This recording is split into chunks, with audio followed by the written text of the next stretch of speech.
Hello, everyone, and welcome to another Social Saturday Chat.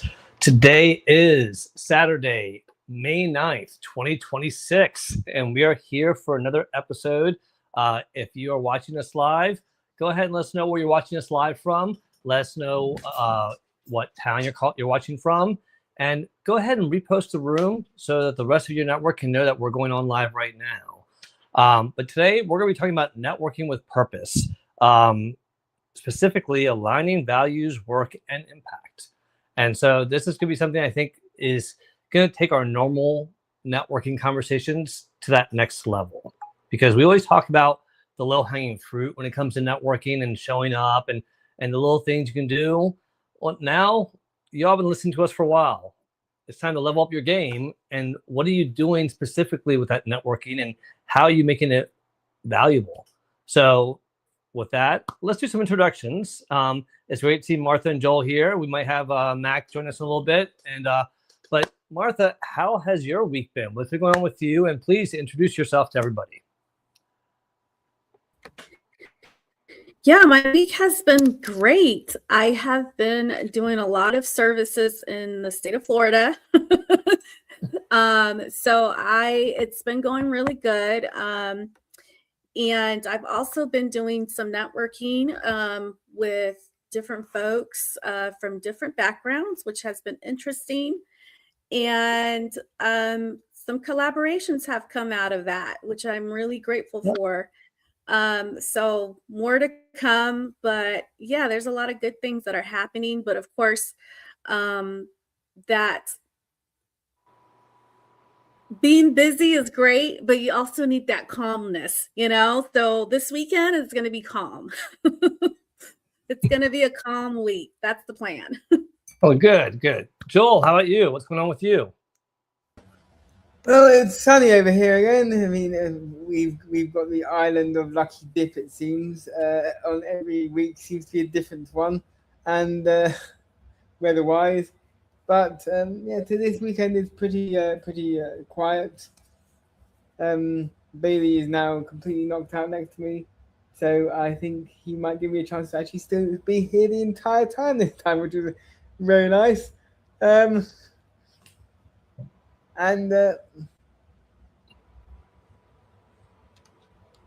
Yes, and still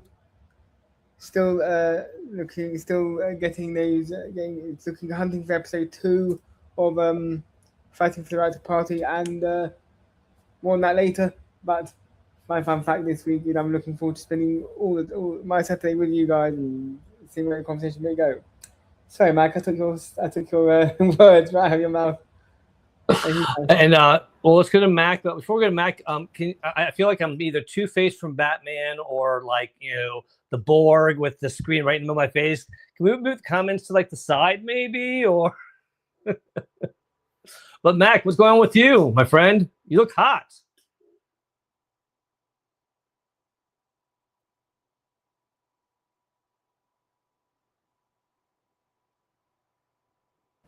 Can you hear us? You are Mac? muted. You are on mute. Who's muted? Mac. No, I don't think he can hear us. Can you hear us? Mac on mute. No. He can't hear us. All right. Well, here. Go out and come back in again. Go out and come back in. I'm moving my camera this way so that I can see my face while the comments are here. There we go. Well, now. So listen. While Mac gets his audio set up, for those of you I have not had the pleasure of meeting, my name is Felipe Cofino. I've been an HR executive for 25 plus years. Been on LinkedIn officially 15 years as of this past week. And I'm a LinkedIn Top Voice today, where I do shows with Melissa Houston around careers, chaos, and coaching every other Sunday. I do a show about workplace wellness with Sumana Jetty every other Monday. Coming up this Monday, we have a special guest talking about neurodivergency and leadership. And then I do this wonderful show with this amazing crew here every Saturday to network, meet fascinating people, hear about fun facts, and really learn about people that I've ended up collaborating with for, in some cases, multiple years, and some new.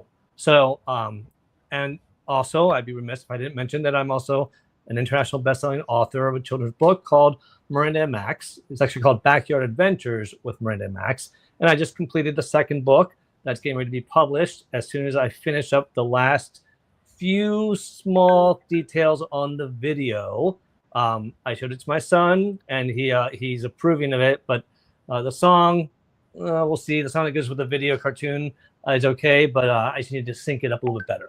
But that's going to be my fun fact, that's going to be coming out very, very soon, along with the coloring book. So, and then we're still waiting for Mac to join us, then come back. But while we're doing that, let's dive into the topic. And, we're going to encourage y'all to jump up here and join us in about 5-10 minutes to really talk about your networking and what questions do you have. Talk about something that maybe you experience and you want to know how to handle it better. Those questions are valuable to everyone, not just for you. It really does help others. So don't be shy about coming up on stage. We'll have the link in there shortly. So was this Mac's topic, by the way, Joel? I just want to make sure. All right. Well, then, so I'm just going to start. I had some notes here about it. And, I have my, here we are. Mac's back. Yay. All right. So, Joel, can we remove the comments or move them to the side? Is that possible? I'll do one better. There we go. Sorry, Martha.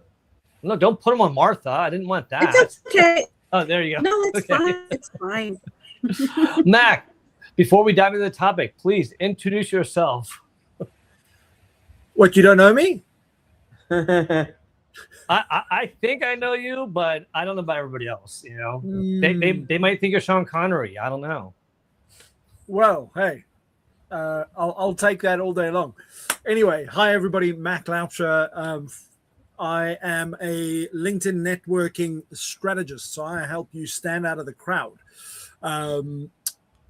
Feel free to check out my LinkedIn if you want more info. I won't babble on. I am thrown off a little bit with my face appearing just looking over Felipe's shoulder, so not quite. But I'm looking forward to this conversation today and joining these wonderful co-hosts. Apologies, technical difficulties. I'm stuck here with multiple computers, and they all said no today. Anyway, we are here.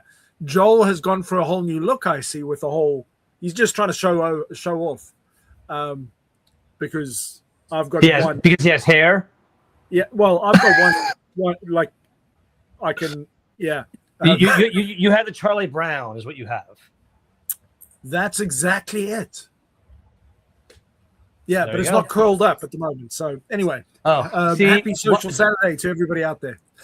You shouldn't plant seeds like that in my head, because I'm just thinking Mac, AI, Charlie Brown, cartoon Mac is coming soon. I shouldn't give this one away, but apparently I was. No, I'm gonna leave it because there is a cartoon character compared to in the past. But anyway. Oh, I have an idea of somebody, but I'm not sure if it's who you. All right, well, let's dive into the topic. I'm going to share Fluentbase 5, but it's your topic, Mac. I just want to give 5 points just for people to think about, because what I said in the beginning was that we talk about networking all the time, but we want to level up. And really, what are you doing with that networking? And if you have challenges, to share their challenges, but we're going to share some insight of how can you make that network more valuable and have it become something that ends up being a client, a job, a relationship, a collaboration, whatever. So the 5 things I just wanted to mention real quickly, when you think about networking and leveling up your networking, obviously being intentional seems obvious, but what I mean by that is less transactional. Don't just check off the box that you met 15 people today. It's about who did you meet? What did you learn about them? What possible connection do you have with what you do? Really being intentful. That's number one. Number two is my favorite thing to do is lead with curiosity. Don't go up to somebody and tell them all about you. That turns them off right away. Go up to them and ask them about them. Here's a little secret in case people don't know. Most people love talking about themselves. So you ask them about them, they will just blah, blah, blah, blah, blah. And so that's important. 3, be real. Be real. Don't be somebody else because you're going to come across as fake. But be real and be memorable. And what I mean by that is when you're being curious and you find that common thread, that's not a typical thread. Might be that you both love dogs and you were showing each other dog pictures, or maybe you both used to go to the same school. Whatever it is, build on that a little bit. It's like, I by the way, your dog was awesome. That is such a great dog. And what kind of breed is it? And what kind of, how old is he? And where'd you find him? And just make sure that they remember you as somebody who loved dogs, because that connection is going to carry it forward. The 4th one is engage consistently. When you're networking, don't just find that one person that you feel comfortable with and stay with them the entire time. Or if you, even worse, you come with somebody to go networking and you stay with the person you came with. That defeats the whole purpose. So go around and just engage. Put yourself in situations where you are uncomfortable. If you came out of networking and you didn't feel uncomfortable at all, you did not network successfully. And then the 5th one is follow up with purpose. And what I mean by that is, don't be that person that says, oh, great, I'll give you a call, and never does. Or, hey, let's have lunch, but you never hear from them. Or, hey, let's get together and do this next networking thing together, and you never hear from them. You're lying. You're being fake. Why are they ever going to want to associate with you if you didn't follow up with what you said with a simple phone call, email, or something? So follow up with them. It could be a DM on LinkedIn. It could be an email. It could be a phone call. Whatever it is, let them know. It could be a comment on their post. So engage, because every opportunity, when you're at the grocery store, you're at the bank, you're at a convention, you're at work, or you're at home with your family, every one of those is a networking opportunity. Just think about that. With that, I'm going to hand it over to the amazing, all right, I think I'm going to do this right. The amazing Mac, this way. Am I pointing right? All right. Amazing Mac, over to you, my friend, to take off the rest of this session. Well, Felipe, the Felipe's 5s are always so on point. And, they keep things very kind of organized, systemized, but easy bullet points to follow. So, I think what I need to do is go back to a lot of our previous sessions and just record a whole series of Felipe's 5s, because it would make a massive kind of training library for people. But just kind of reiterating some of the things that you said there, Felipe, when it comes to that intentionality, the listening. People's favorite subject is themselves. And for those of you that are listening and watching, I'd love you to drop in the comments the worst or the most common lines that you get when you go out networking and people start talking to you. Things like, hey, well, great weather we're having. Or, all those kind of generic things, or the typical question, so what do you do? And then they go straight into, hey, this is what I do, because they're looking for an opportunity to pitch almost immediately. And what ends up happening is you're not present in the conversation because you're thinking about the outcome you're trying to get there and then, as opposed to being open to listening where the conversation may lead. And this is one of the things that has been incredible in my networking journey, is finding out what some people do. I mean, I was telling somebody a couple of days ago, and I don't know if my co-hosts remember this, but we had this lady who joined our conversation on Social Saturday, And she seemed very kind of, chill, laid back. When you looked at her LinkedIn profile, it was very risk adverse. And then she came up on stage, and when she shared her fun fact, she was like, "Oh yeah, no, I go base jumping every other weekend." And I was like, I was dumbfounded, because it just wasn't it wasn't something that would, it just was a disconnect from what we were seeing. And by asking the right questions about, people and being really interested, you'll be shocked and surprised where those conversations lead. And sometimes they lead to much bigger opportunities than what you initially thought.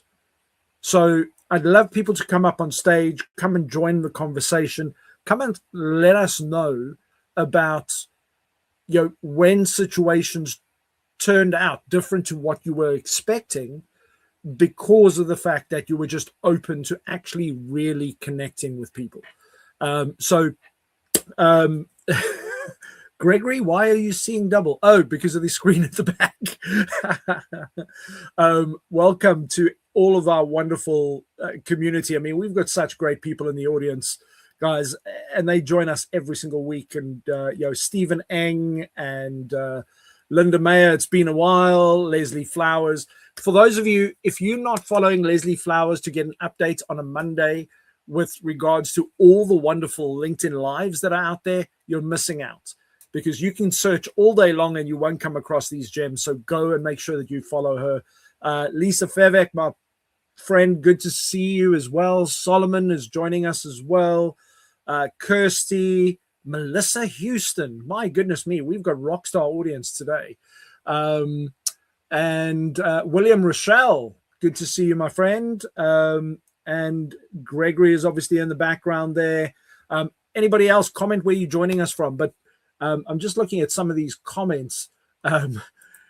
This one from Melissa Houston. Yeah, what brings you here? It's like, really, some people really don't think about the things that they could say.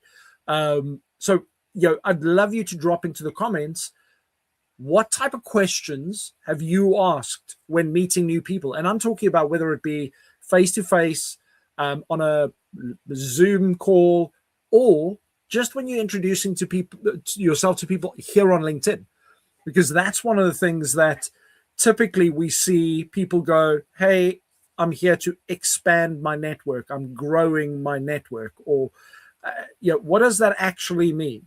Because the reality is that is normally followed by the way, we help people like you, and then they pitch you, as opposed to actually taking time to actually invest, go and look at your profile, go and look at your posts, what do you actually do? I get pitched every day by people who do something similar to me. And more often than not, they're starting out and they haven't even looked at my profile to see that I've been doing this for over a decade.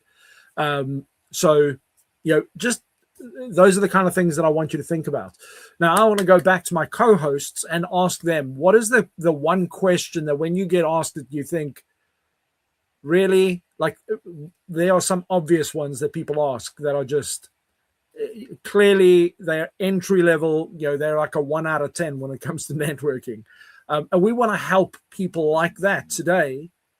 Just reposition, ask better questions, do more intentional networking. So I'm going to start with Martha. Yeah, oh my gosh, this week has been really good because I've been doing a lot of networking, but my networking, I'm working on not being so, sometimes my energy can be very strong and it's not on purpose, and I'm working on it. I'm trying to be a little bit more soft, but I had a really good conversation with the director earlier this week. And the conversation was, she wanted to get to know me. And so we talked. And then through that conversation, I learned that her daughter was actually unhoused and was in a very severe, traumatic space and had an experience that was just very not good at all. And so we connected through that conversation, and then we started talking about what we're doing in the world within our spaces. And so I always like to talk about, I like to connect with people. I honestly don't like reviewing the profile, which I need to probably work on that. But I really just want to get to know them while we're connecting face to face. Now, I also want to share something that happened this week. I got contacted by a recruiter who wants to, in the comments, I made a post and a recruiter contacted me, but also I've been getting a lot of recruiters connecting with me because of one post. And that post, so now I'm getting connected with all these recruiters. I'm trying to get an event going to see if we can promote jobs. How can we get people hired? But that person then offered me a collaboration space. So I'm just saying, like, you may not even be connected with them, but they'll see a post that was reshared, and then that creates a collaboration. I think I froze. I don't know if you guys can hear me. Can you hear me? Or Yeah, we can hear you all good. Oh, okay. Yeah. So going to your question, one of the questions, Mac, that I would say is tell me a little bit something about yourself. I don't like that. How about we just talk? How about we get to know each other? Why do I need to tell you how about we just get to know each other? Like, how are you doing today? What are your, like, let's just have a conversation. I don't like questions that are directed to me. Sometimes I just like to have a conversation and that it happens organically. Yeah, I think that's a really good point, because a lot of the time, if you put people on the spot, as it were, then and being too direct, that instead of them being present in the conversation, their mind is then elsewhere trying to catch up and trying to think, like, what answer are you looking for here, or what should I say to kind of impress you, and then we're overthinking it as opposed to just being in the moment. And one of the questions I like asking people is, what is the outcome that you're looking for from attending this event? Like, and more often than not, they'll just go, I'm looking to build my network. And I said, but yes, then what? And what is the long-term thing? Like what? And when they start talking about it, and then you start opening a can of worms, because then all of a sudden you find out, well, actually, this is what's happening in their life. This is the problem that they saw coming, and now they're trying to solve that, but they need to meet more people, and then it rolls. So it's asking, and I don't know, a lot of people may not know this phrase, but it is pretty common, is asking what we call open questions, because open questions versus closed questions. Closed questions are where people can answer yes or no. So open questions where people can, really open up and start asking, start answering things at a deeper level. I'd love to know what are your favorite questions that you like to ask. I was asked at a networking meeting quite randomly by somebody at what would normally be a very boring network. And everybody was asking the same questions. And this guy walked over to me and he was like, hey, so what's your favorite rock song? And I was like, wow, okay, that hit me out of, like, I was not quite expecting that at a network meeting. But this is where it led. All of a sudden I found out that he's a businessman, and yes, he's there to try and build networks. But one of the favorite things that he likes doing is playing with his own band that he has and has had for the last 10 years, loves rock music. And then I found out, and in fact, Joel and I spoke about this was about 2 years ago, because that individual then I found out I met him somewhere in the city of London, but he actually lived 5 minutes from me down where, out in the greater London area. And he was involved in a project with neurodiversity, which I would never have known had I just gone, hey, so what's your name? What you doing here? Yeah, what brings you here today? Like, all of us, we're here to network. What kind of question? Like, it's a networking event. I mean, like, come on. Anyway, so Matt, Felipe, I think I know which one you're talking about, but can you refresh my memory? I will revert after because you need to reconnect with him. All right. So for me, I networking was something that I was taught from day one. In hospitality, it was go out and network with the guests, go out and network when we go out to events, when we host events. And it was very typical, boring, same old questions. Being around food, you all know that as much as I talk about food and maybe do videos about cooking about food, I'm not a foodie. I really am not at all. Like, I don't get excited about food. But it's one of those topics that everyone has in common. And so whenever I go to an event, and I won't lie, two of the questions I always ask during my conversation at some point throughout the conversation is, so what's a fun fact about yourself? I always throw that in there because that's a great question. I don't start with that question. And I also do ask, so who is Mac? Like, just tell me about who's Mac. Not what you do or why you're here, but who's Mac. But the first question I usually go in with, because there's always some kind of food or lack of food. And so I go up there and I say, hey, how's it going? My name's Felipe. I'm like, I can't believe what an amazing spread, or I thought there was going to be food here. I did not eat lunch. And that's a very casual. It's like, oh, yeah, no, they're going to bring out food, or no. And I was like, it's so funny how food is such an important part of things. And they're usually like, yeah. I was like, and this is a question, the specific question, I have to give credit to Melissa Houston to how she delivered it, because she asked it of me years ago, and it is a great question to open up people, because I said, so what's like the best meal you've ever had, your favorite meal that you go to for a restaurant?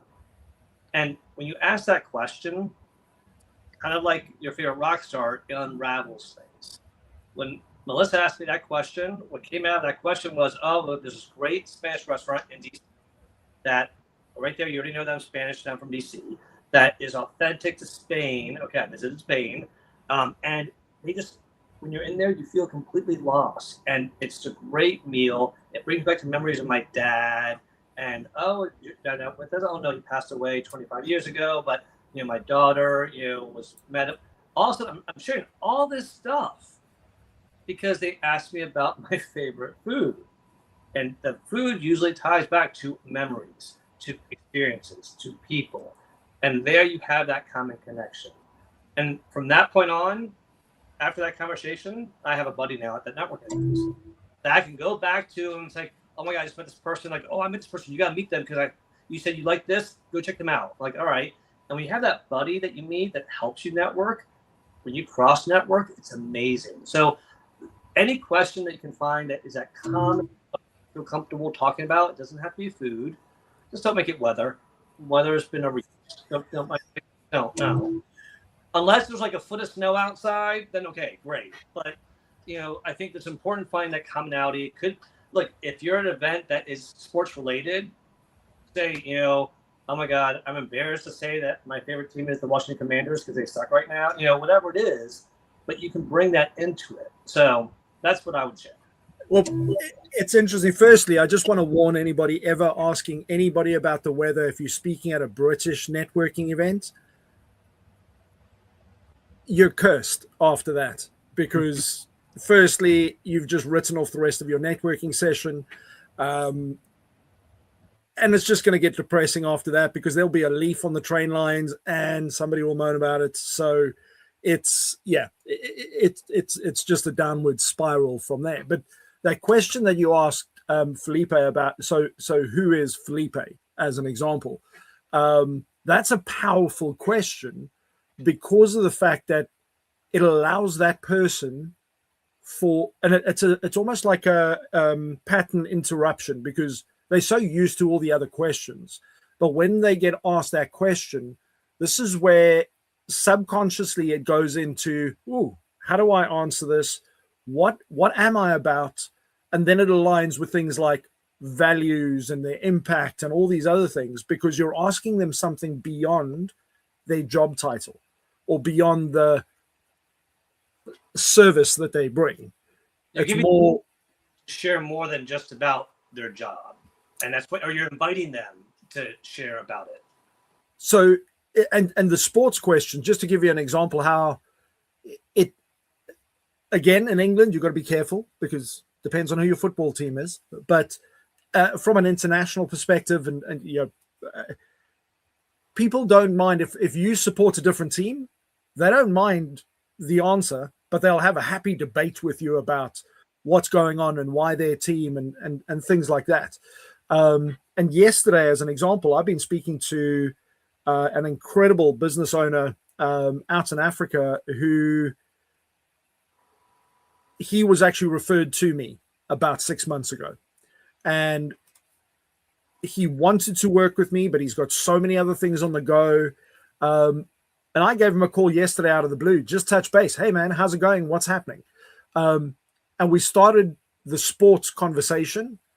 And he was like, I'm about to go into this call where I don't know if you follow football. And I was like, oh, well, actually, I do, but only because I had no choice when I came to the UK. Everybody asked me, who's your favorite football team? Who do you support? And eventually I cracked and I was like, okay, well, who's winning? And back then it was Arsenal. I mean, that was 20 odd years ago. They haven't won anything in many, many years. But all of a sudden he went, really? He was like, you won't believe. He says, so am I. And we're on different parts of the world. And all of a sudden, now he wants to chat next week about doing business with me with this other project, purely because we ended up going off at a tilt on something else. Right there, just so you know, if you had mentioned Arsenal, I'm in the US, I'm Latino. I should be the biggest soccer fan in the world. I like American football better. Don't hate me for it. My brother was a soccer coach. He never taught me soccer. My other brother loves soccer. I'm the only one that didn't like soccer. But I would watch the World Cup. I love the World Cup. It's great to see it. But when you mentioned Arsenal, so my brother, big, huge soccer fan. He loves Barcelona. That's his team. That he'll die on the hill for them. Real Madrid, I would lean towards Real Madrid for me. That's more just to compete against him. But the funny thing is, his best friend, every time they come over, their license plate is Arsenal for the team. And they've loved him 20 years. Like, the story was almost identical. So right there, if I just met Mac, I would have been like, oh, crap. I don't like soccer. I don't live in the UK. Oh, Arsenal? Oh, my brother's best friend has a car that's a license plate. Isn't that weird? And then on my stories, I kind of fell into it because my brother, but I'm not as passionate. So can you all see how that networking can work on one comment that you learn about them?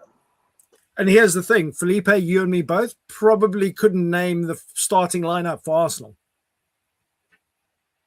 No idea. But hey, they have a chance this weekend to come out number one. So I don't know in which league. Don't even ask me. So yeah, my depth of how badly I support is a different level. But I'm knowledgeable as the World Cup starts. That's when I get, I want to know what's happening. That's exactly. So we've got loads of people putting in comments over there. We have the stranger. What is his name? This guy on the stage here with us. I think I recognize him from somewhere, but normally he wears a cape. No? Jay, how are you, my man? Introduce yourself. What do you want to say on this wonderful topic? And share some wonderful insights on what's happening in your wonderful life at the moment with regards to a fun fact. Are you on mute? We can't hear you. Or is it just me? Jay, none of us can hear you.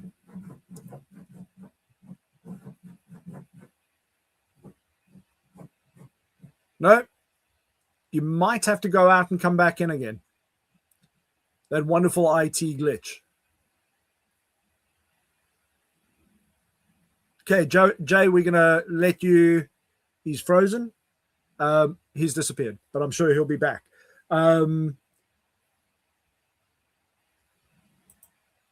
Okay, we have people sharing wonderful things in the comments about other things they didn't know about other people in our network. Did you have to bring that up, Gregory? Oh, yeah, he's the one. Yeah, never mind. I'm not even going to go down that rabbit hole. So while we're waiting for Jay to come back, one of the things, Melissa Houston, when I first met her on her shows, one of the things she'd always do is she would ask questions that most people can relate to, like, who's your favorite Muppet or Sesame Street character? Or who's your favorite superhero? What's your favorite cereal? Most people have an opinion about those kind of topics. So when you bring up those commonalities that are fun, you all of a sudden get really serious about something that isn't that big of a deal. Like, no. Fruity Pebbles is so much better than Captain Crunch. Like, you really don't care that much, but when someone brings it up, you start, defending your choice, and it becomes fun. I'm unmuted. I'm sitting there looking for the mute button because I make that mistake too often. You see, if I can do this, anybody can.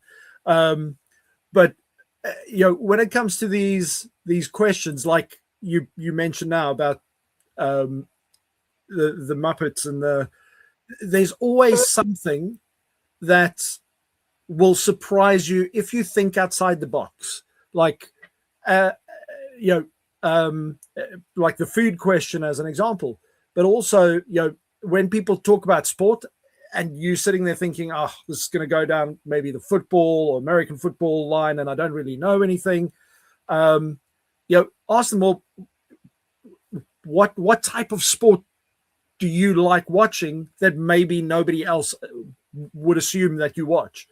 Because I've been introduced to some weird sports by people telling me, oh yeah, on weekends we go to do like lacrosse as an example. And in the back in the day, I didn't have a clue what lacrosse was, and it still confuses me today. But it takes you down a different conversation. And the moment people speak about something that they're comfortable with, something that they're interested about, something that they're passionate about, they let down their guard with regards to the preconceived kind of questions and answers that they have always used when they arrive, whether it's on networking online, whether it's face-to-face, or even in DMs. And it's, people put up subconscious guards because of previous history of how they've experienced things in the past. So as an example, when they see that DM roll in, hey, I'm just growing my network, you've already put up a wall because they know the next question is going to be, hey, we work with founders like you, or they're going to pitch you a product. But if you roll in with, hey, Felipe, I just saw your post about so-and-so, and what you mentioned about X was quite interesting. What about, the Mets as an example, because they saw us on Social Saturday or something. All of a sudden, it's a different conversation. And it's that's interesting. Well, nobody normally comes with that approach. It opens a conversation. But if you're looking at putting up walls, and the thing is, we don't realize we do this subconsciously all the time because past behavior normally predicts the future behavior. And this is where being a little bit more, having a bit more fun with what you do and doing 10, 15, 20 seconds worth of research will help you as well. Now, one of the other things about networking, a lot of networking events are, if they're in person, they'll probably send you a list of people that are going to be there. Or if it's online, again, LinkedIn events, you can see who's going to be there in the audience. You can go through that and have a look at who's going to be attending, do a little bit of research. And then all you have to do is show up and connect with those people, have a little conversation, and start building a relationship. And the barriers are removed so quickly. Okay, so Mac, I'm so happy you mentioned that. I'm stopping there. For someone to bring that up, because no one had brought that up, of looking them up on LinkedIn, and take it a step further. You're in the room. Guess what most people have at a networking event? A name tag. So you just don't be creepy about it, y'all. Okay, to have a little bit of tact. But you can go and say, "Oh, James Wright." Okay, James Wright. Oh, okay, that does definitely not look like him. That's not him. Oh, here he is. Oh, he works at so and so. Oh, in his about section. Oh, he lived in Spain for 2 years. Okay, and then do me a favor. Don't be creepy. Go there like, "Hi, James. I just tell you, I was looking at the names. I looked you up on LinkedIn, and I saw that I saw you visited Spain. That's pretty cool." Let them know that you looked it up because you saw the list and you're networking. Don't go up and surprise them that you know a fact about them that they're like, "How did you know about that about me?" Yeah, creepy, y'all. But you have an advantage. Pull it up and look at them. Even if you don't say, at least you know, "Oh, I want to talk to this person. I like their background," or you learn more about them. And that's what one of the biggest things, if you are not utilizing LinkedIn in your search, in your networking, that's the key. What does it say, Mac? Can anybody read that, or should I just read it out loud? Pretty closer. Staffing is when two people go for a long romantic. Okay, read it. I can't read it. Basically, this is somebody sent me this week when you spoke about being creepy. Yeah. This came up, and it basically stalking is when two people go for a long romantic walk together, but only one of them knows about it. That is creepy. Yeah. And that is what it comes across when you go into, as Felipe says, and you see somebody's name and you walk over and you go, "Hey, I noticed your daughter goes to this school." That is freaky. Look up on LinkedIn and just start a conversation. And the reason I say this is because for some people, things are logical. It's like, okay, yeah, that makes sense. I can talk about that. But that is not a natural trait for everybody, because some people are trying to learn about networking and they'll make weird mistakes because they were told by us, as an example, to go and look up something about somebody and do some research and then show up. So we just, that caveat, I just want to put it in there that, don't be creepy, no stalking, but sometimes just use the information. Showing interest. Yeah, have the information in your head and wait for them. You can give them little hints, like, "Well, I love this place, and I gotta say, this reminds me of Spain a little bit because, being Spanish." "Oh, you're Spanish? I lived there for a few years." "Oh, did you really?" Like, you don't have to be obvious, but you can leave those tips to engage that conversation. Absolutely. And Jay, you've been so patient. You've gone out, you've come back in, you've gone out. You didn't get your cape though, but you're back. Welcome. Let's test your sound. Can we hear you this time?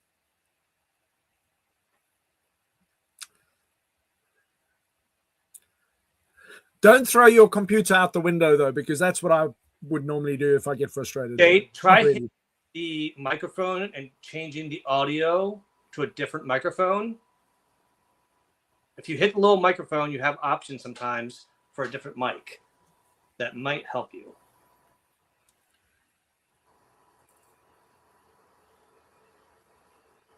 Okay. Right next to the microphone, there should be a little arrow up. No, so can't hear you. Kirsty says, and this is an interesting one about networking, getting to know people. Smile. Now, people they underestimate this one, or they overestimate it, and then it becomes what Felipe calls freaky. Because creepy, sorry, freaky, creepy, same thing, kind of. But that smile is something that people don't realize how powerful that is. This is something that almost 3 decades ago I was taught, that even when you're on the call with somebody, they can hear that smile. And it's something that makes such a big difference. Whether you're networking in person, networking online, leaving somebody a voice note, it's amazing. But also the subconscious mental health effect that when you smile and you leave somebody a message, you will find that you feel better after that little tiny little action. So don't underestimate the power of the smile. Kirsty, thank you for bringing that up. 50-second word a warm smile makes it less creepy. She did add, be warm. Yeah, so a warm smile, not like, hi, how are you? Like, that's creepy, y'all. And again, it needs to align with your values. If you're Yeah. Sorry. Go ahead, Mac. I'm sorry. no, it's all good. Go, Martha. We have introverts too, so like, what would you say to an introvert? Like, because sometimes they could, could come off like cheesing like that, so what advice would you share or your input or whatever you want to say? Felipe, did you want to say something before I go in? No, my thing is, for the introverts, I think there's not obligation. I think there's an opportunity for other people that are already in a conversation with a group to be that person to invite people like, hi, how are you? My name's Felipe. Come on in, join us. That's a huge thing for people to do. Now, what the introverts can do is they can just quietly join a large group, maybe, or not a large group, like 3 or 4 people that are already chatting, and you feel a little less awkward joining a group of 3 or 4 versus just 2 people. That might be a private conversation. So going into a large group and just kind of listening and smiling and waiting, hopefully, for someone to be like, oh, hi, how are you? And you can introduce yourself. Because I think it is difficult for a lot of people, whether they're introverted or it's their first time or they're young. It can be very nerve-wracking. So it's that slow but confident, like, I'm just going to stand up close and, kind of join them. But maybe you're not comfortable speaking up. Wait for someone to introduce themselves, hopefully. Well, what you just mentioned there, Felipe, there are a few kind of tips on taking that to a level where it makes it less uncomfortable for the person, because what you just mentioned about, the extroverts, helping the introverts by inviting them into the circle, being aware of your surroundings, keeping eye contact with other people. And you can see the introverts tend to kind of hover.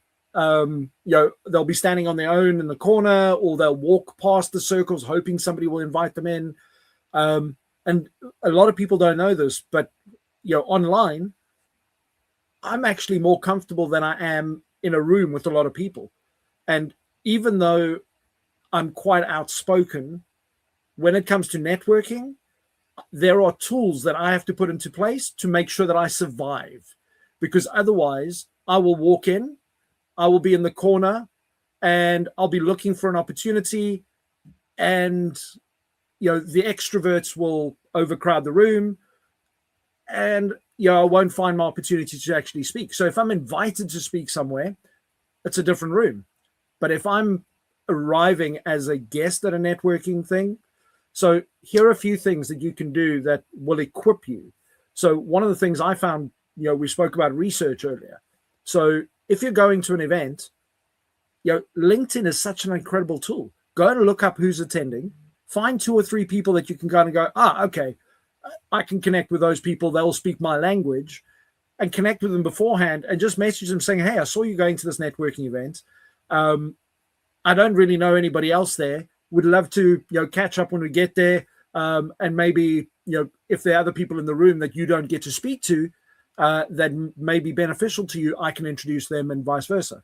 Now, all of a sudden, you've got a collaboration going into a networking event, and you end up walking out with more opportunities than if you were the one person on your own. The other thing you can do is, when you arrive, introduce yourself to the organizers.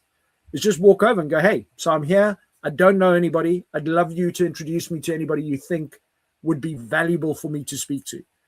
Now, the organizers should know who the crowd is and who they've invited.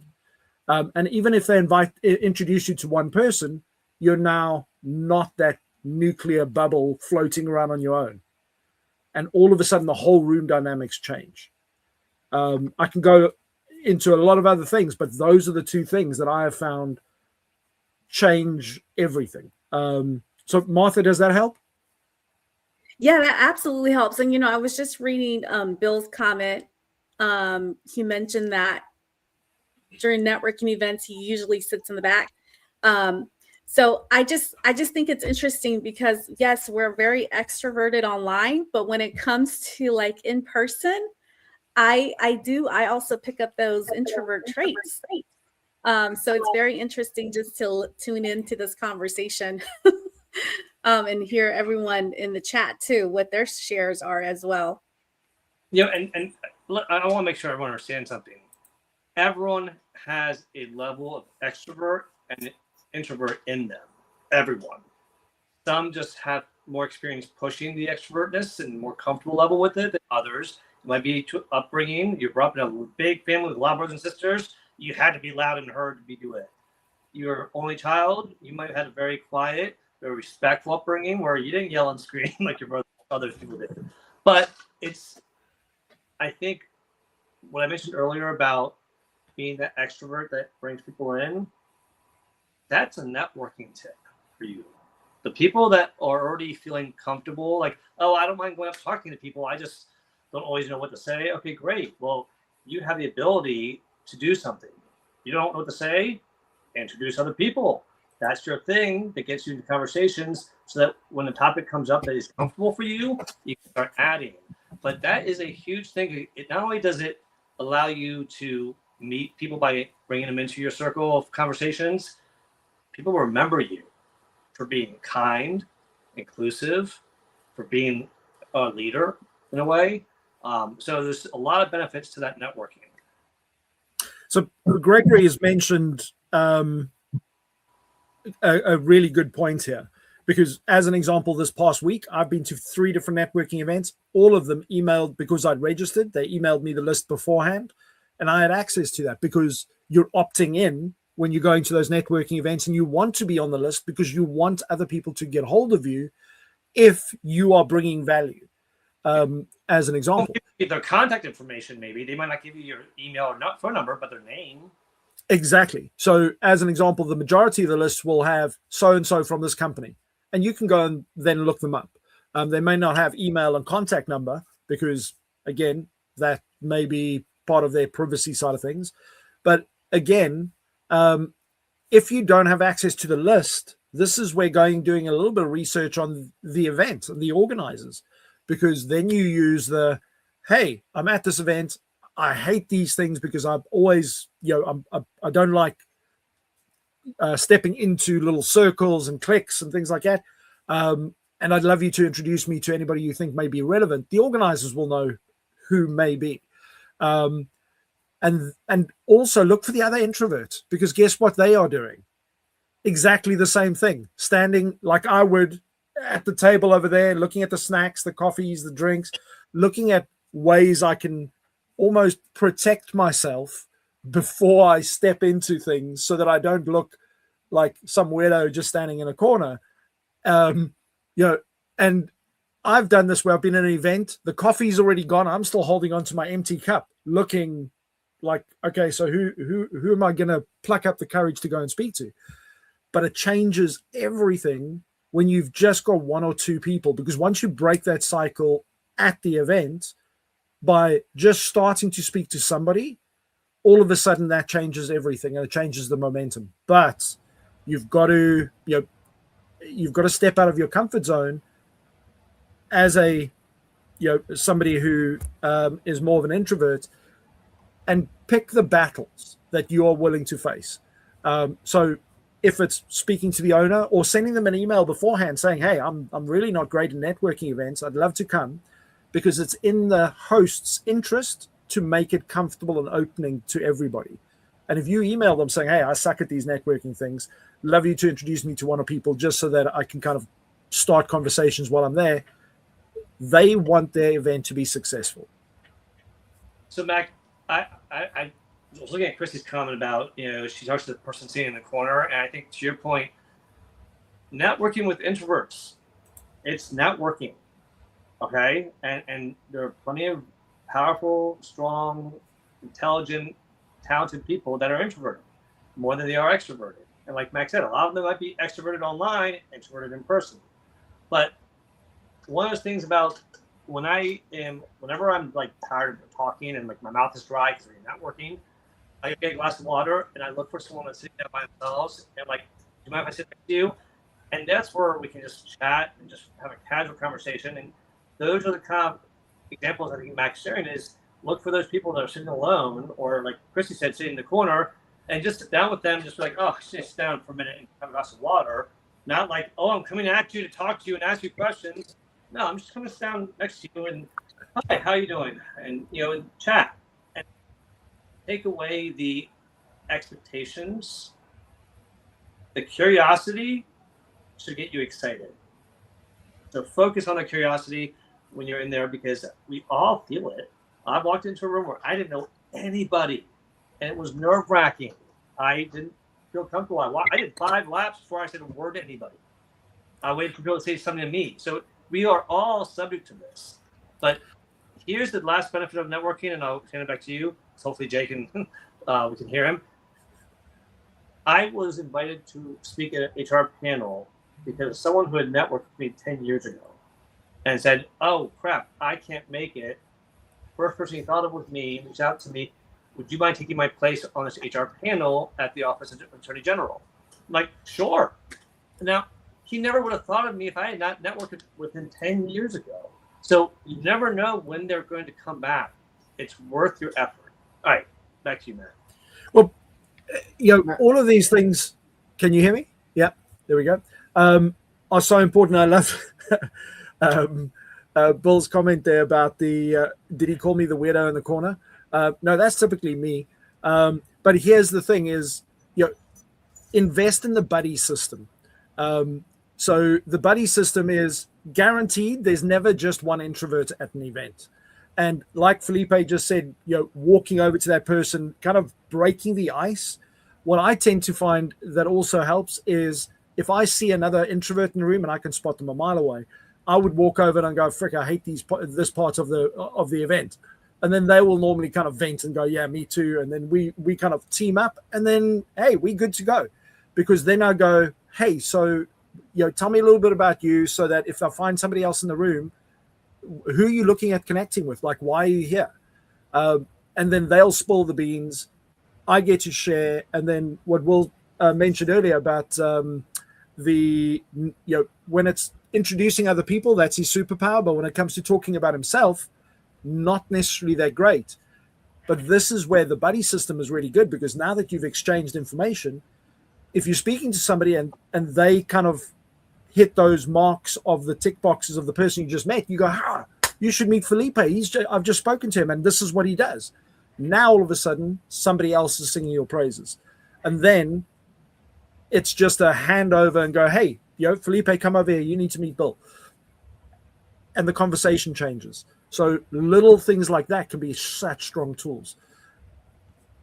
He's also gone and changed his name again. Now it's Jedi and Avenger J. Can we hear you this time? Because we're about out of time, so we need to make sure we can. How about now? Matt, before Jay, you reminded me of when you took me to my first networking event. I didn't get that. Say that again, Jay.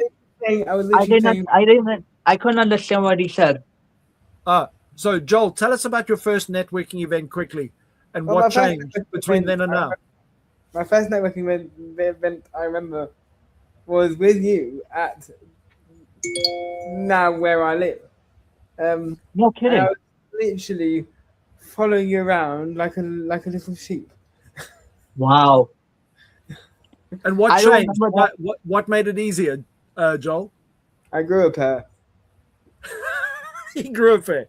But here was the thing. If you recall, all I did at the event was start introducing you to people because I was your wingman at the event. Yes. And then now, by the way, we went to an event in the US. We walked in together.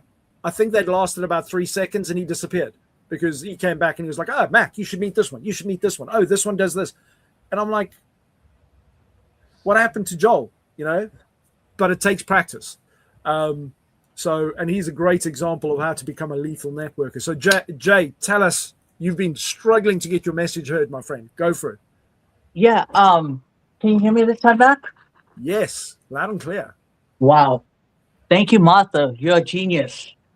No, but seriously, so the whole purpose of networking is it's not just networking in general. You have to think of it as, you know, getting to know someone, right?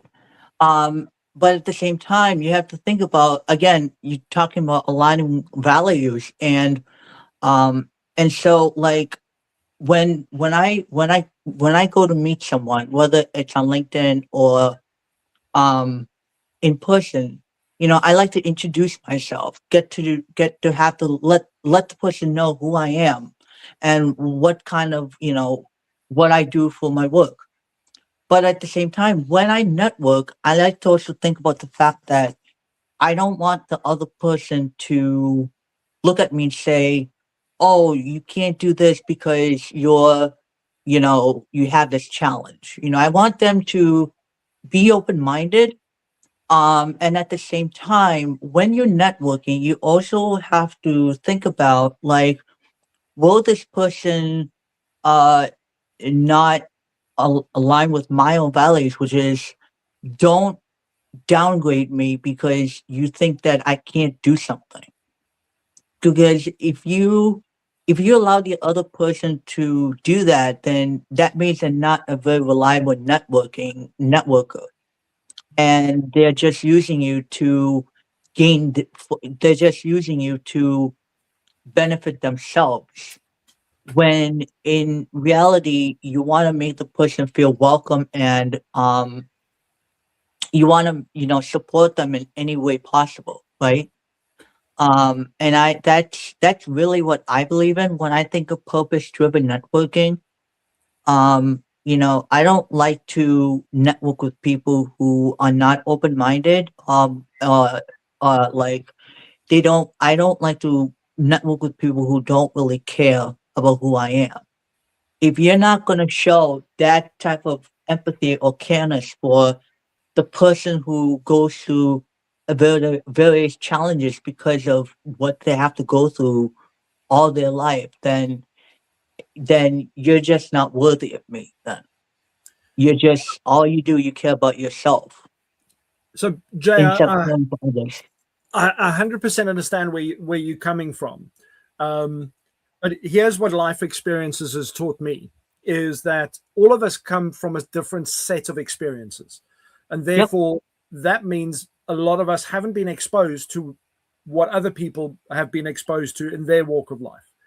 And I used to go by a similar mantra for a long time, whereas like, well, if you don't get me, you're not on the same page, then you're just not the right person.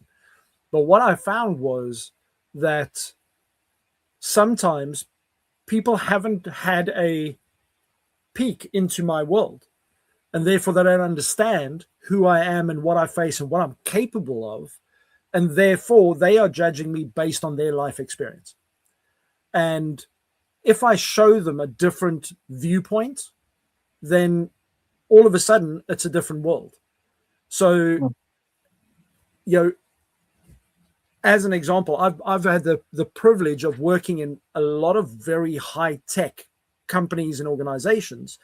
And ironically, this morning I was clearing out some paperwork from like 20 years ago that was in the bottom of the box. And I remember walking into this tech company having not a clue, no clue about the technology that they worked with. And I came in as somebody who was going to manage their team. And I walked in and they all looked at me like I was like, what are you even doing here? You come from a totally different background. You've got no tech background. You don't have an understanding of how our technology works. And it was very uncomfortable. But what I realized, and I had to put into the context was, well, they don't know me. They don't know my past experience and what I've been able to do.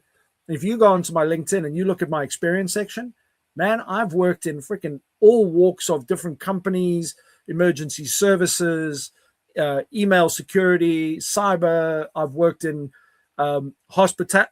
I've worked in loads because of the fact that I don't I make the decision that I know other people don't have a insight into what I am capable of. They will judge me on the first go. And therefore, it is up to me to show them otherwise and educate them.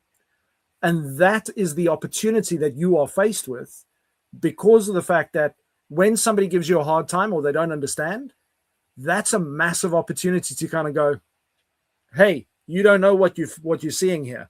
You're just seeing what your past experience allows you to come up with an answer with, as opposed to, hey, let's look behind all of that. What is this guy really all about?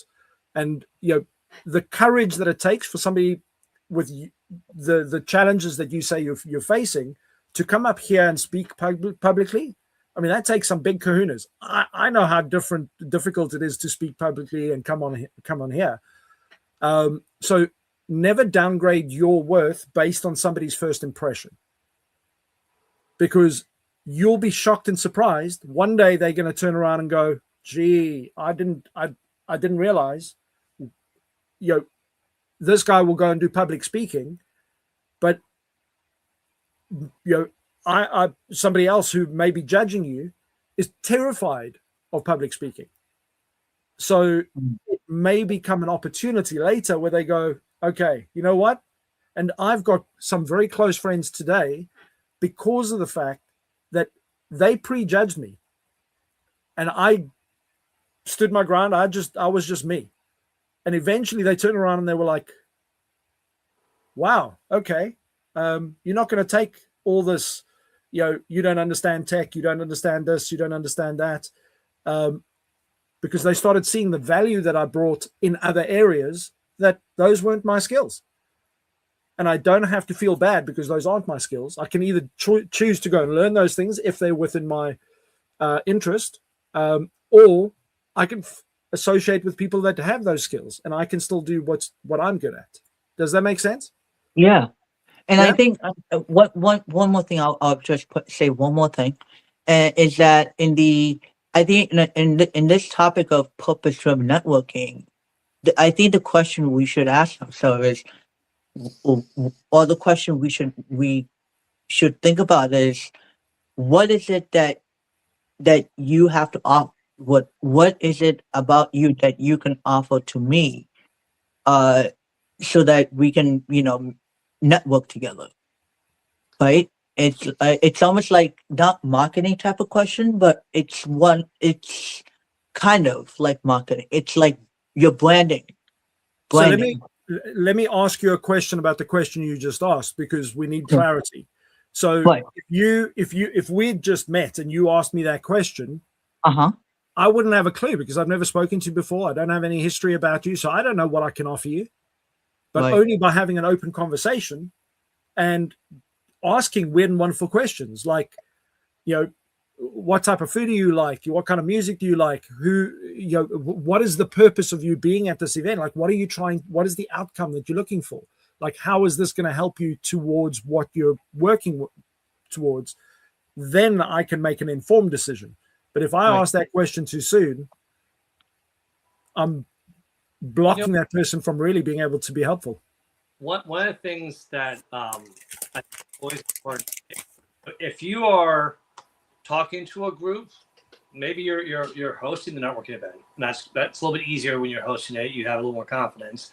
But when you're talking to a group and you're worried about connecting with them, I'm going to go back to that C word, curiosity. Okay, like curiosity about them. Have your knowledge about what you have to offer prepared. You know who you are. Okay, you don't need to do a lot of preparation for that. But when you are curious about other people, when I was at this panel yesterday that I talked about, I was talking to a bunch of young adults that were re-entering the workforce, that have been out of the workforce for a while. And they had some real challenges, life experiences. They wanted us to be real. I'll be honest. I'm like, how am I showed up in a suit. No tie, but I showed up in a suit. And I'm like, I'm here with 4 other people speaking. I'm probably the most professionally dressed, and I feel out of place. And how are they going to relate to someone that looks corporate? So I said, what's the one skill that you all are all looking to improve or that you're the most proud of? And they all talked about writing, one's cooking, two said podcasting, one said they want to get into corporate. And I'm like, okay. So when I shared about myself, I made sure that I mentioned things that were relevant. I mentioned that I'm in HR and I've worked corporate. I mentioned that I was in hotels and worked culinary. I mentioned that I had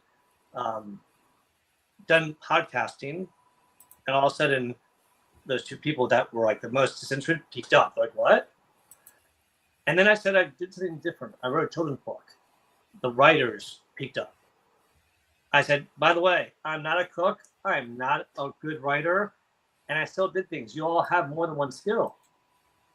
And then let's talk about what other skills. And so they started getting excited because I was able to connect with them at a level that they had interest, not what my interest per se. I tied the things that I had an association with. I'm not going to be a culinary chef. That's not my, but I talk about food. So it's about being curious. I can't stress that enough. Be curious about them, and they are going to feel more comfortable talking about it. Sure, we've covered so much in today's session, and we still have the man with a Lakers background who is going to insert himself into this conversation. His head's bobbing. I'm waiting for the basketball to come out or something. Listen, Gregory, we are well over time, my friend, but I want to give you your opportunity. Say hello. Tell us what your contribution is to this topic, because you've been dropping some serious comments there. Let us know what's happening, and then we'll wrap up and get the Laker Nation is struggling right now, down 0-2 on the OKC Thunder, but that's due to bad officiating on the basketball court. So I'll just leave it at there. I will say I totally agree with all the sentiments of Jay. May the fourth be with you. Post del facto, you will post del facto type of thing. Because as a person who is a neurodivergent, which my disability doesn't get the Rhonda Dangerfield treatment, that much respect in its entirety, I have to basically look to see if they know the disability beforehand before I basically engage. Because if they do not, it's going, the whole networking exercise, in my view, falls like a house of cards. And that's why I basically put in the comment section how I look at the networking is I take it in terms of a sports mentality, such as I get to know the feel of the team that I'm playing with. If it's nice and friendly, I'll play. Or in the words of Top Gun, if the enemy is nice and friendly and I could deal with them, then I will basically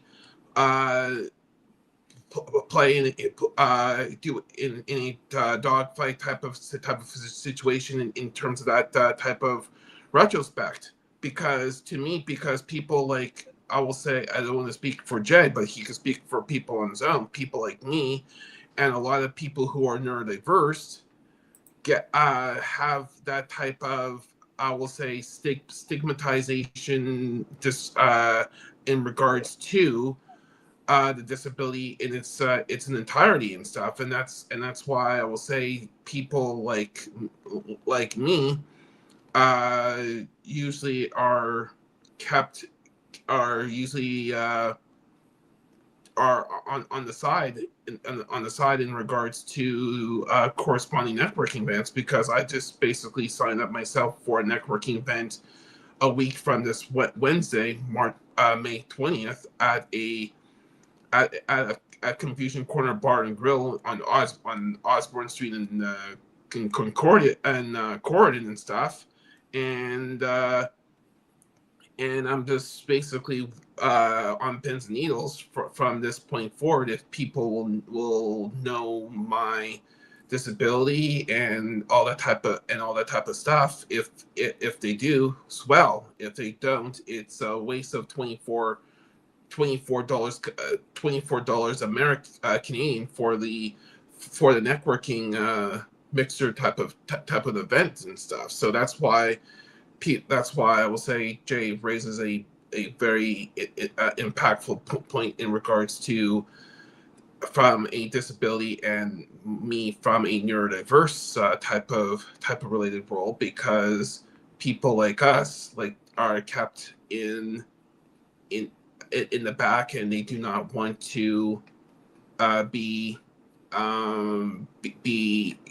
have our stories told and all that type of stuff, and that's an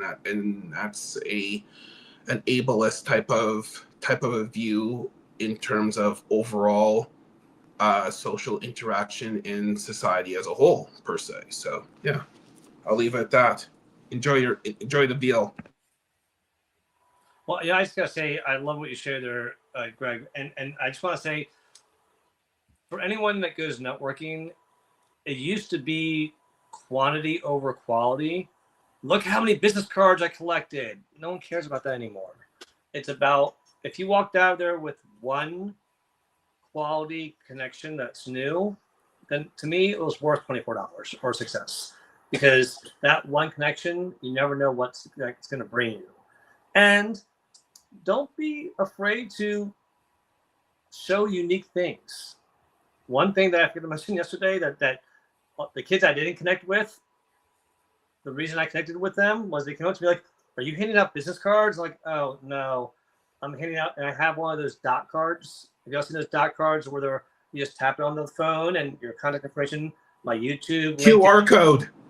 No, it's not QR. It's actually just it has a chip in it. Yeah, you have the wrist one, exactly. So it touches the phone and automatically it pops onto your phone.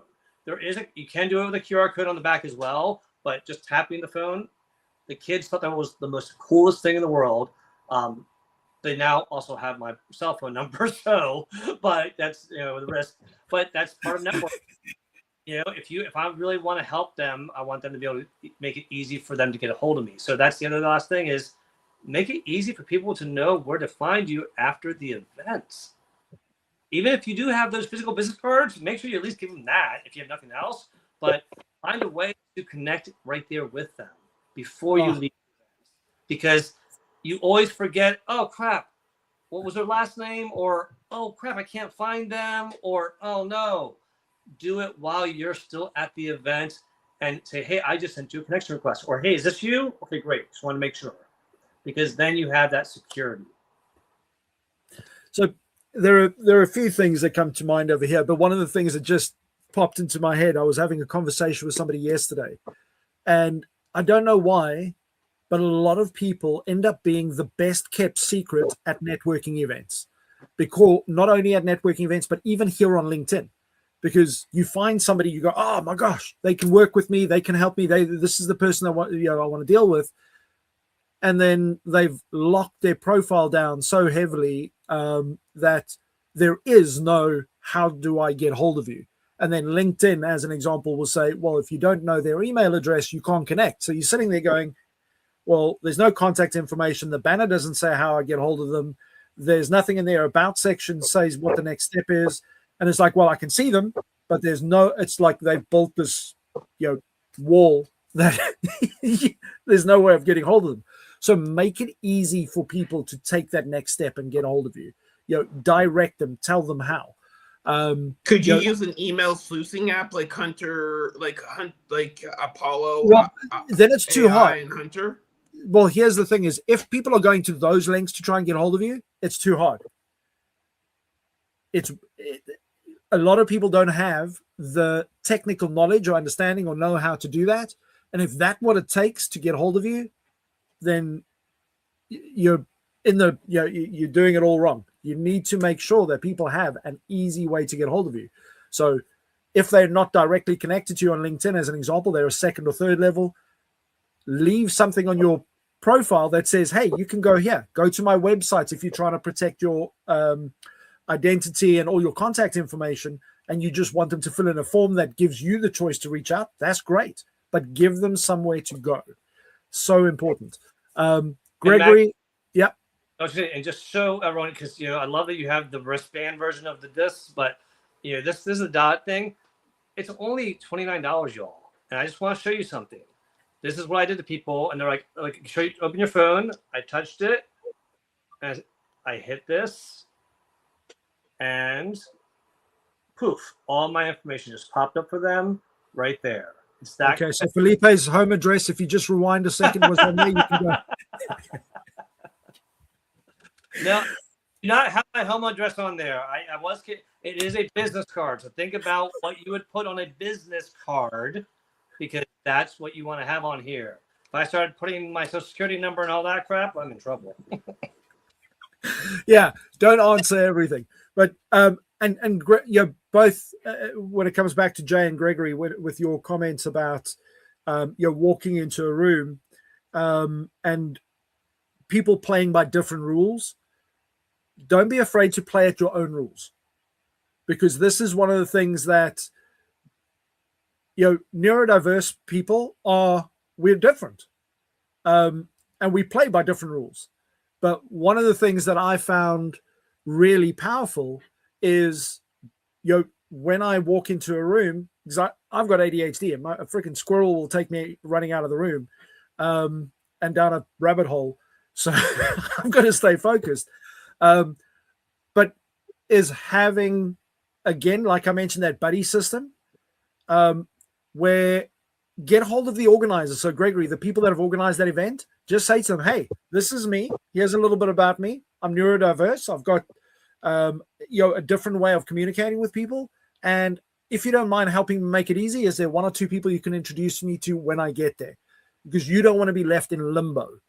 Because otherwise that event, you'll be sitting, like I have been to events where I just sit in the back corner and I'm like, it's like playing for the Lakers where you're waiting for somebody to pass you the ball, but nobody sees you on the court.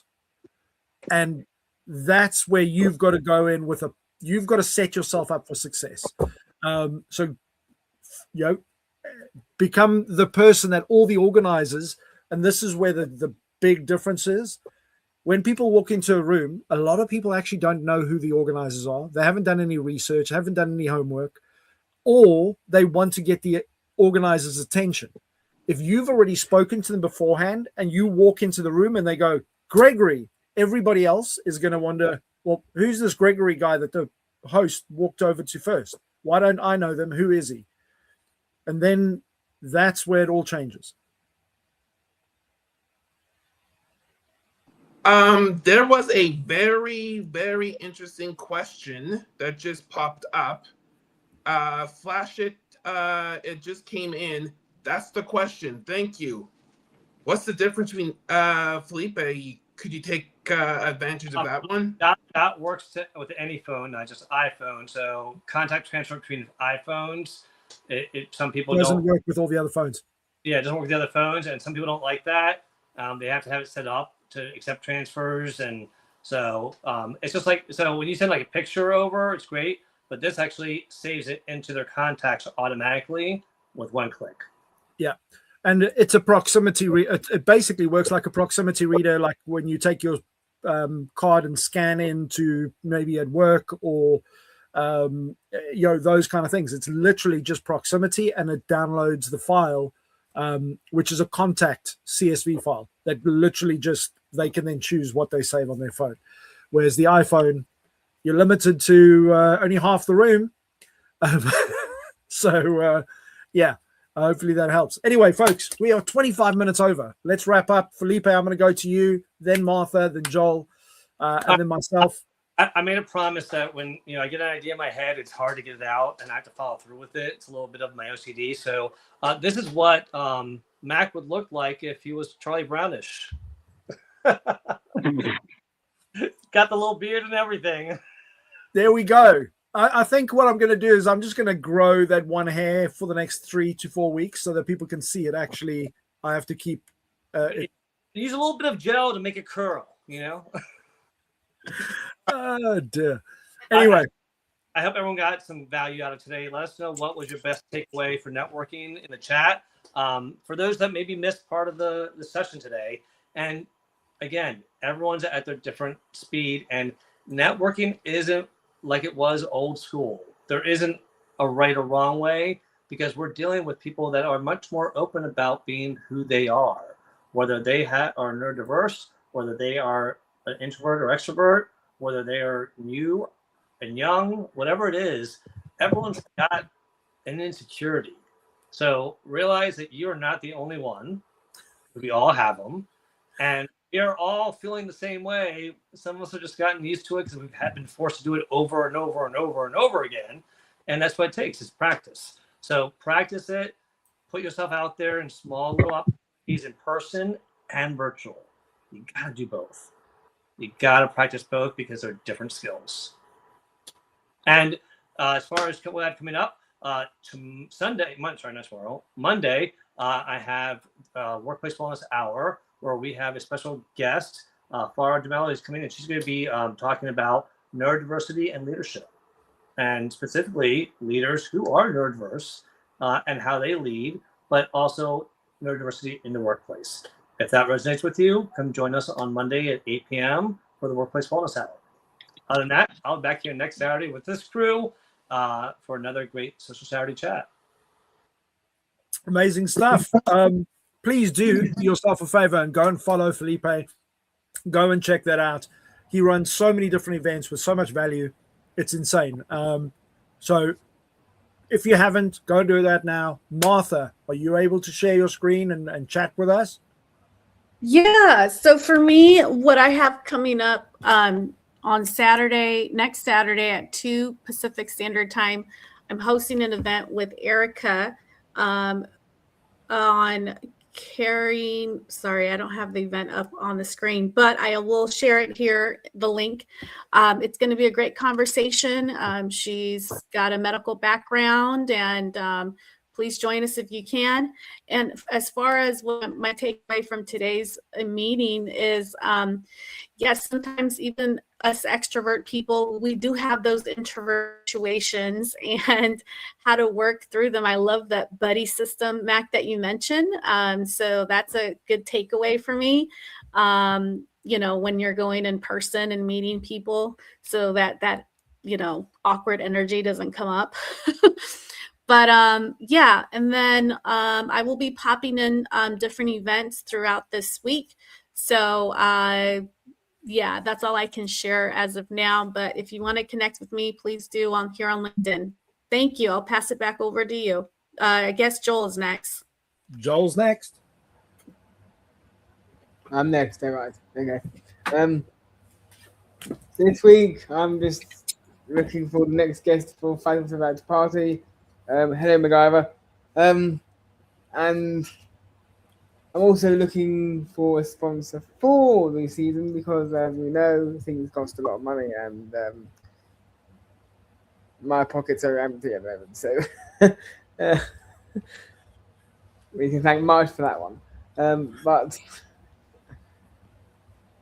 I'm looking forward to, apart from that, coming back to speaking to all you lovely people next week. And if anyone does want to get involved with Fighting for the Right Party or at all Rockstar X, then DM me or Mac.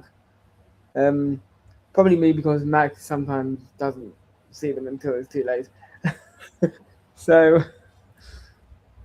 Matt, see you all next week. Amazing stuff. Well, hello. MacGyver, you just missed Copper. Sorry. I know. Never seen MacGyver. He looks so good. Copper needs a haircut. Yeah, no, MacGyver needs a haircut badly.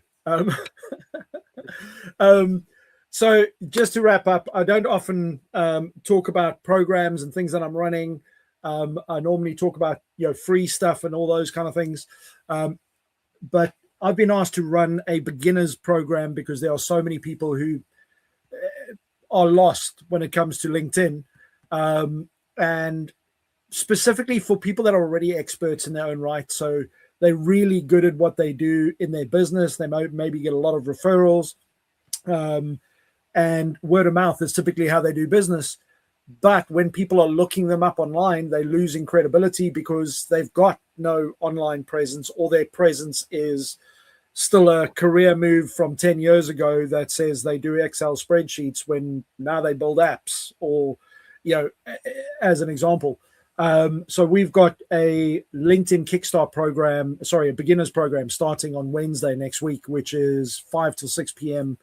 UK time, and it's 6 weeks, same hours every week.